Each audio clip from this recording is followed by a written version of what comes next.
Kipindi cha ujauzito na kunyonyesha kinahitaji lishe bora. Mama anayekula vizuri anajenga afya yake na ya mtoto wake aliye tumboni au yule ambaye anamnyonyesha. Kila siku mama anatakiwa kutumia chakula kutoka makundi yote 6: jamii ya mikunde, kokwa na mbegu za mafuta, na vyakula vya asili ya wanyama, matunda, mboga na mafuta yatokanayo na mimea. Kunywa maji ya kutosha kila siku. Epuka chai, kahawa au soda wakati wa mlo wako.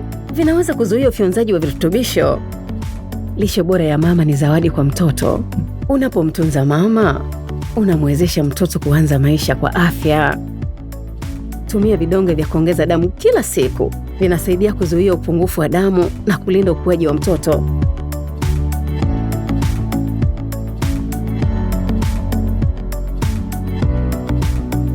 Mwanao anakusikia na kujenga hisia akiwa tumboni. Gusa tumbo la mama kwa upendo kabisa.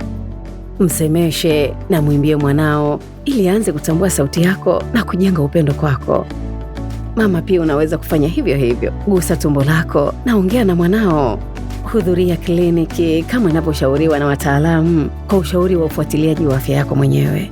Pata muda wa kupumzika kila siku. Lala kwenye chandarua chenye dawa. Mzazi hodari, wakati wa ujauzito, kula milo mikuu 3 au mlo mmoja wa ziada au wasusa au vitafunwa ili uweze kupata nguvu na lishe ya kutosha kwa ajili yako na mtoto aliye tumboni. Kula vizuri, pumzika, hudhuria kliniki. Mzazi hodari.